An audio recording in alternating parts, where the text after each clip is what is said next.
The wind moved through the broken city like a ghost, carrying dust, smoke, and silence. The buildings were half gone, their walls black from fire, and the streets were covered in metal and ashes.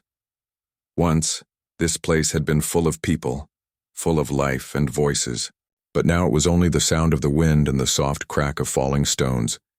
Ethan walked slowly through the ruins, his boots crunching against the ground.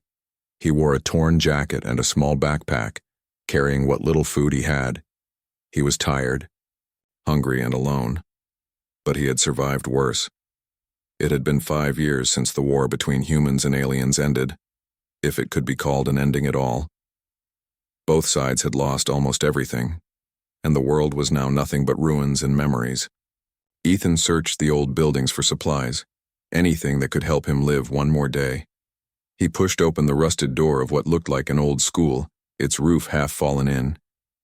Inside, he found nothing useful, only dust and silence. But then he heard something, a faint sound almost like a cry. He froze, holding his breath. At first he thought it was the wind, but then he heard it again. A soft, weak voice. He followed the sound carefully, moving past broken walls and fallen beams. The sound came from under a pile of metal near the corner of the room. Ethan knelt down and moved a piece of steel aside. His eyes widened. Beneath the metal, he saw something small, something alive. It was a girl, but not a human girl. Her skin had a faint silver glow and her hair shimmered like pale blue light. Her eyes were closed, her face thin and tired, and her clothes were torn and dirty. Ethan's heart started to beat faster. An alien, here, alone, still alive after all this time. Every human was told to fear them, to hate them. They were called monsters, invaders, the reason the world had burned. But now, as Ethan looked at her, he didn't see a monster. He saw a child, starving and dying. He hesitated, his mind fighting his heart. If anyone saw him helping her, he would be arrested, maybe even shot. But could he really walk away? Could he leave her there to die? The girl opened her eyes slowly. Her eyes were large and bright, not human, but filled with fear and pain. She tried to speak, her lips trembling, but no words came out. "Hey," Ethan said softly, his voice shaking. "It's okay, don't move." He pulled off his glove and reached into his bag, taking out a small bottle of water. He lifted her head gently and helped her drink. The girl coughed, then swallowed, and her breathing slowed. Tears ran down the dirt on her face. Her hand, small and trembling, touched his arm. Ethan felt the warmth of her skin. She was real, not a dream. Then, she whispered in a weak voice, "Don't leave me." Those 3 words hit Ethan harder than anything he had heard in years. They were not the words of an enemy, not the words of a soldier. They were the words of a child afraid to be alone. Ethan looked around, checking the shadows. If someone found them, both would die. But as he looked at her again, he knew what he had to do. He lifted her carefully out of the debris. She was so light, it felt like lifting a feather. Her body was cold, and her heartbeat was weak. Ethan wrapped her in his old jacket and started walking. Every step echoed in the empty streets. The city watched them silently. A human carrying an alien through the ruins of a dead world. He took her to an old underground shelter he had been using for weeks. It was dark and hidden, deep below the surface. He laid her down on his bedroll and covered her with a blanket. Her breathing was slow but steady now. Ethan sat beside her, staring at her strange glowing face. He had seen aliens before, in battle, through smoke and fire. But never like this, never this close, never this helpless. He whispered to himself, "What are you doing, Ethan?" Helping an alien was madness, but letting her die felt even worse. He looked at the scars on his hands, reminders of the war. He had lost everything. His friends, his family, his faith in humanity. And yet in this strange girl something stirred inside him, something he thought he had lost. The will to protect, the need to care. Outside, thunder rumbled and cold rain began to fall. Inside the shelter, the alien girl shivered in her sleep. Ethan placed another blanket over her and sighed. Rest now, he whispered quietly. You're safe here. For the first time in years, his voice was gentle. He didn't know who she was or why she was here, but deep down, he knew this moment would change everything. As he sat beside her in the dim light, Ethan felt a strange peace. He didn't see her as an alien anymore. He saw her as a living soul, just as lost as he was. And somewhere in the silence, he made a silent promise. He would protect her no matter what the cost. Outside, the wind cried across the ruins, and in that broken world, a new story had just begun. The next morning, a soft light filtered through the cracks of the shelter's ceiling. Ethan woke up to the faint sound of breathing beside him. For a moment, he forgot the war, the ruins, the loneliness. Then he turned his head and saw her, the alien girl, sleeping quietly, wrapped in his jacket. Her skin looked less pale now, her chest rising and falling slowly. He could hear her heartbeat, weak but steady. Ethan sat still, just watching her. He couldn't believe she had survived the night. He didn't even know her name. But something about her made the cold shelter feel alive again. He reached into his pack and took out a small piece of bread. He had only a few left, but he tore it in half. When the girl opened her eyes, he smiled a little. Eat, he said softly, pushing the bread toward her. She looked at him with confusion, like she didn't understand the word. He broke a piece and put it to her lips, showing her what to do. Slowly she ate, her hands trembling.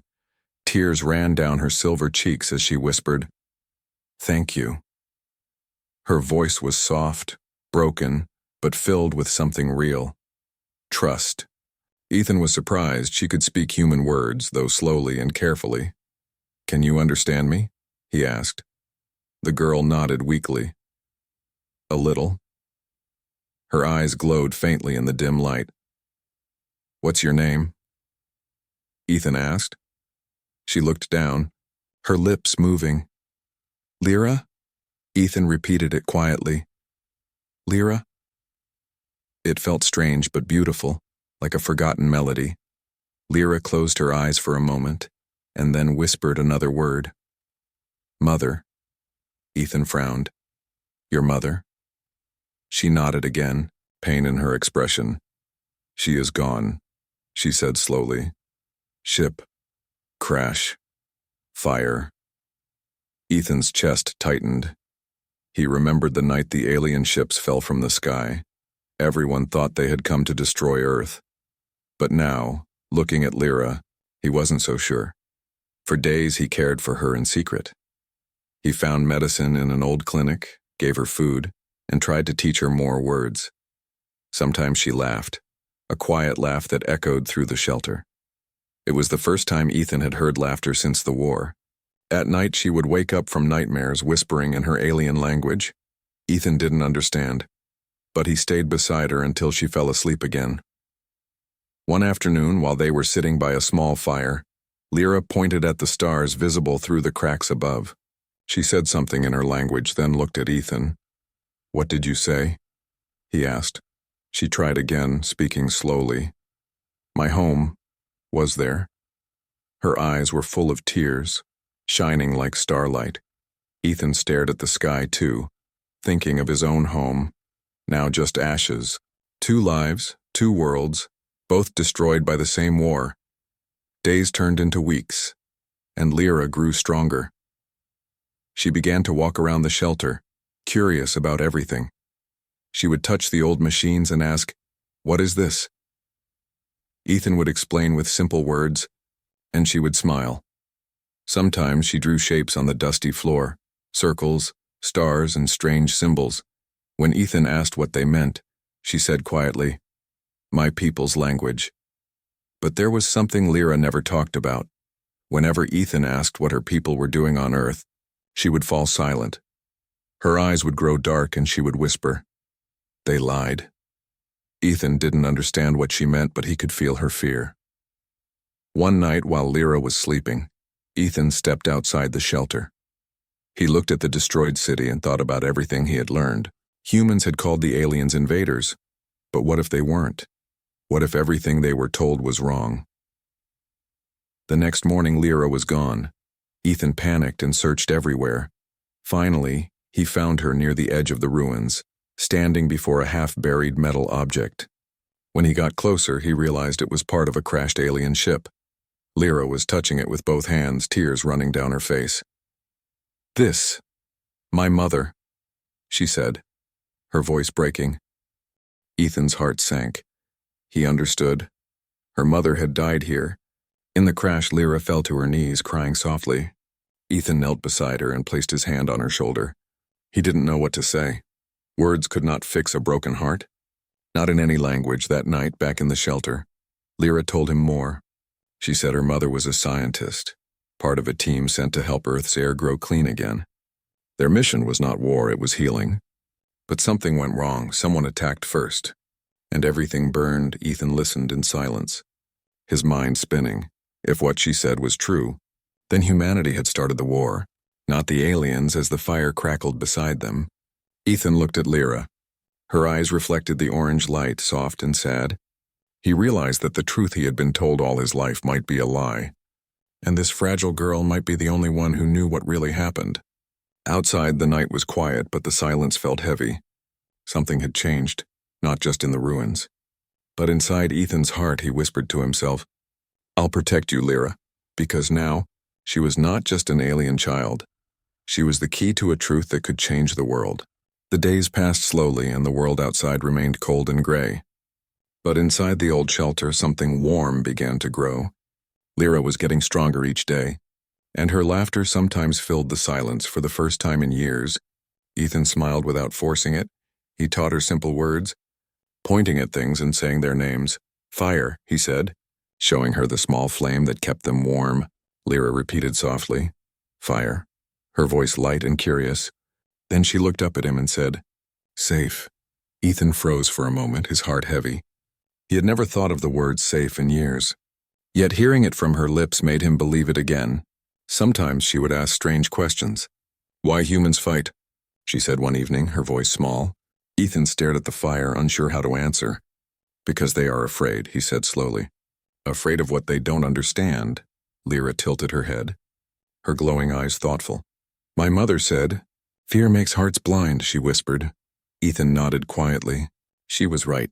They began exploring the ruins together. Ethan taught her how to move quietly, how to find food and clean water. Lyra was fast and clever, learning everything quickly. Sometimes she would stop and touch a flower pushing through the broken ground. "Life," she would say with a smile, and Ethan would feel hope again.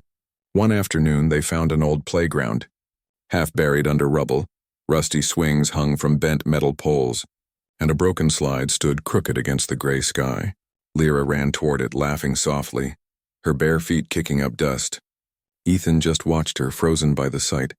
She looked like any child, joyful, innocent, alive. But behind her laughter, he saw the shadow of her pain. She had lost everything, just like him, when the sky turned red with sunset. Lyra sat on the swing and looked at him. "You had family?"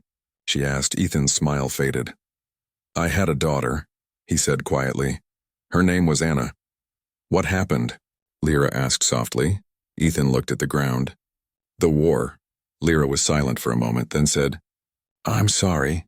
Her voice was pure and full of kindness. It touched a place inside him that he thought was long dead. Later that night, Lyra woke up crying, whispering her mother's name. Ethan sat beside her and held her hand. "It's okay," he said gently. "You're safe now." Through her tears, Lyra looked up at him. Her voice trembled as she said, "You are like my father." Ethan froze, the words sinking deep into his chest. For a moment, he saw his own daughter's face in hers. He didn't know if it was right or wrong, but in that moment, he felt needed again. The next morning, he noticed something different. Lyra was drawing symbols on the ground again, but this time they were clearer, circles within circles, and glowing lines that seemed to move on their own. Ethan asked, "What are you drawing?" Lyra looked up and said, "Map." "Map of what?" he asked. "Of home," she replied. "Of my people." Ethan stared, realizing that she remembered more than she had before. She explained slowly that her people were not warriors, But travelers and healers, they had come to Earth to fix the air, to heal the oceans, but when they arrived, they were attacked without warning. Their technology was powerful, but not made for war. Ethan felt his chest tighten again. The truth was becoming clearer. The war had not been what humans were told. It had been a mistake, a deadly one. That night, the sound of distant engines broke their quiet. Ethan froze, recognizing the noise. Human patrols moving through the ruins. Searching for survivors and enemies, he quickly put out the fire and told Lyra to stay quiet. Her eyes widened with fear, but she nodded and crawled behind an old wall. Ethan loaded his old rifle, his hand shaking slightly. He peered through a crack and saw the light of torches moving closer. Voices echoed through the streets. Human soldiers, shouting orders. Lyra grabbed his arm, whispering, "They will find us," Ethan whispered back. "Not if we stay quiet." The footsteps passed slowly, then faded into the distance. They waited for a long time, not daring to breathe. When the silence finally returned, Lyra leaned against him, trembling. Ethan put his arm around her shoulders and said softly, "It's okay, they're gone." Lyra looked up at him and smiled weakly. "You saved me," she said. Ethan smiled too, but deep inside, he knew danger was getting closer. The world outside was not ready to forgive. If anyone discovered Lyra, they would kill her, and him too.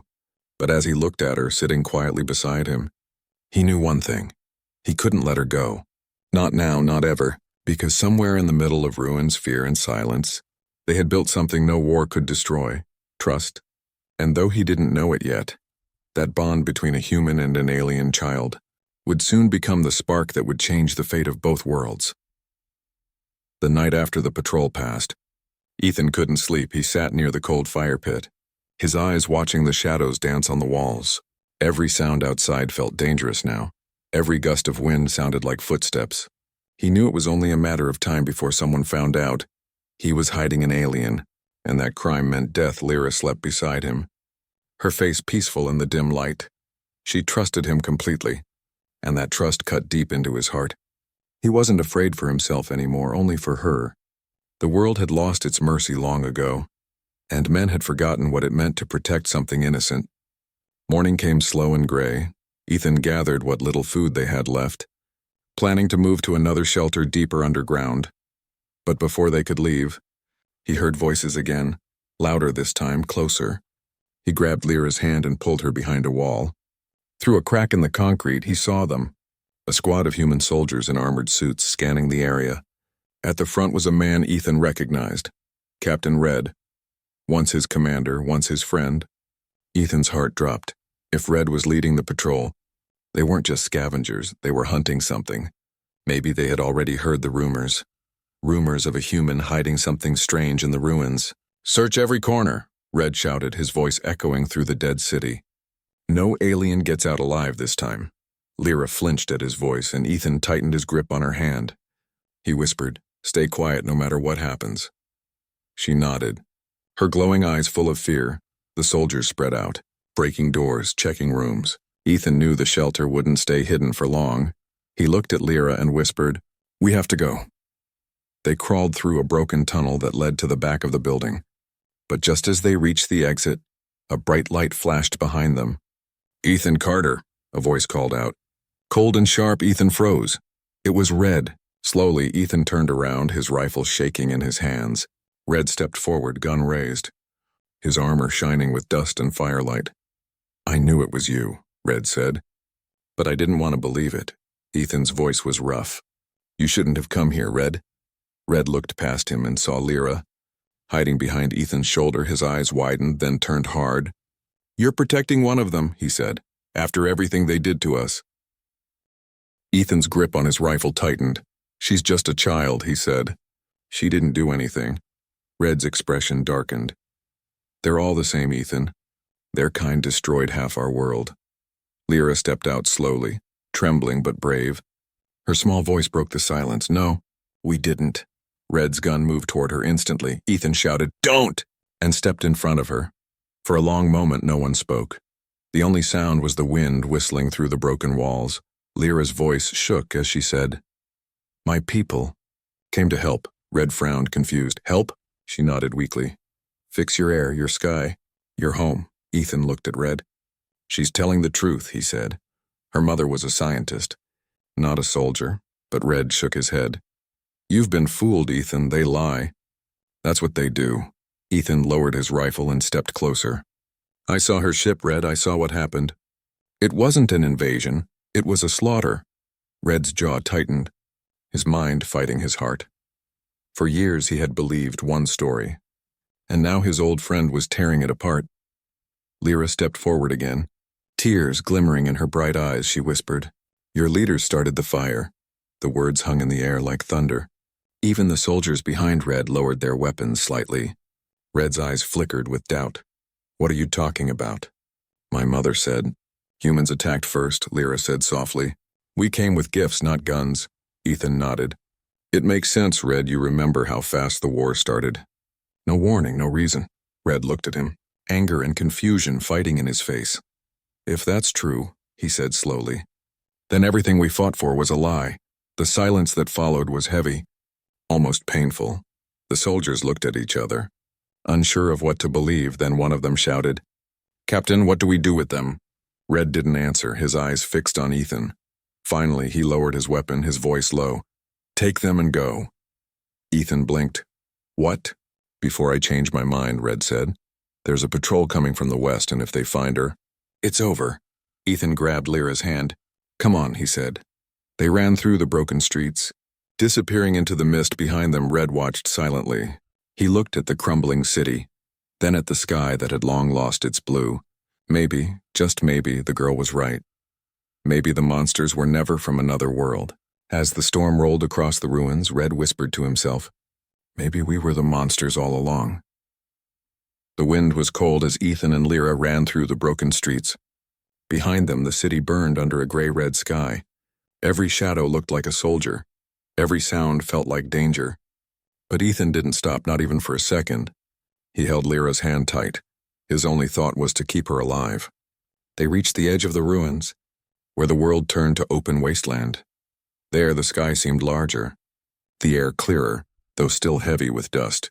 Lyra stumbled, weak from exhaustion, and Ethan helped her sit under a fallen bridge. He looked at her, her silver skin glowing softly in the dim light, her eyes tired but full of life.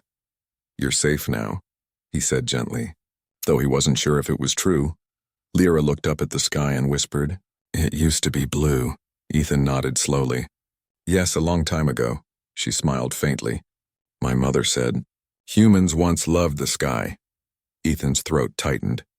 We still do, he said. We just forgot how. For a long moment they sat in silence.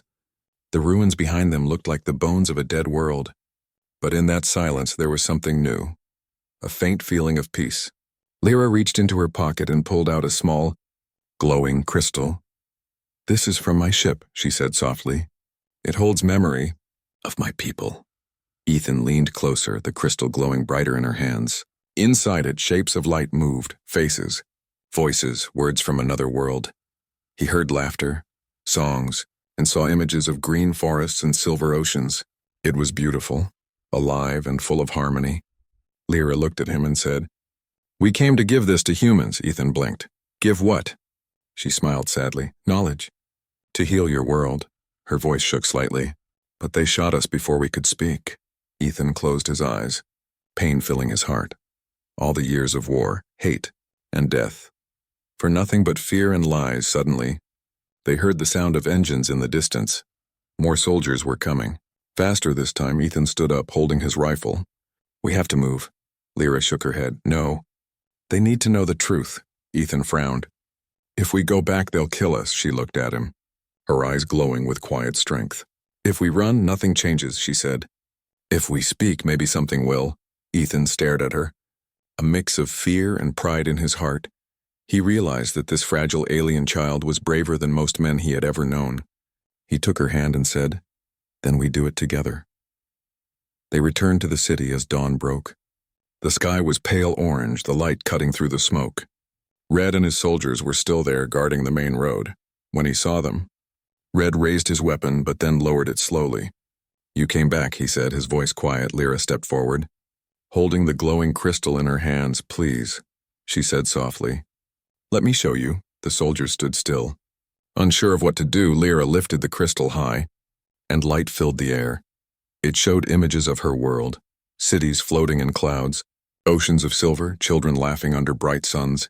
Then came the sound of voices, her people speaking words of peace. Red's eyes widened as he watched. He saw alien hands planting trees, fixing skies, cleaning water. Then he saw the moment of the first human attack. Fire, smoke, and chaos. The truth burned in the light for everyone to see. When the vision ended, silence filled the air. No one spoke, no one moved. Lyra's voice trembled as she said, "We never wanted war. We wanted to help." Ethan looked at Red. "Now you know," he said. "This was never their fault." Red lowered his head, shame and disbelief on his face. He whispered, "All these years, we were fighting ghosts." Ethan placed a hand on Red's shoulder. "It's not too late," he said. "We can still change." Red looked at Lyra. Then at his men. Finally he nodded slowly. "We'll protect her," he said, "and we'll tell the truth." Lyra smiled. Her eyes bright with tears, Ethan knelt beside her. "Your mother would be proud," he said softly. Lyra looked up at the sky, still gray but lighter than before. "Maybe one day," she whispered, "the sky will turn blue again." Ethan followed her gaze. His heart calmed for the first time in years. He realized something deep and powerful. In a world built on hate and lies, the pure words of a single child had broken the darkness. Her truth had become light, and that light would change everything. As the wind blew softly through the ruins, the soldiers stood together, watching the sun rise through the smoke, a human and an alien side by side, no longer enemies, but survivors, and somewhere in the distance, the world began to heal again.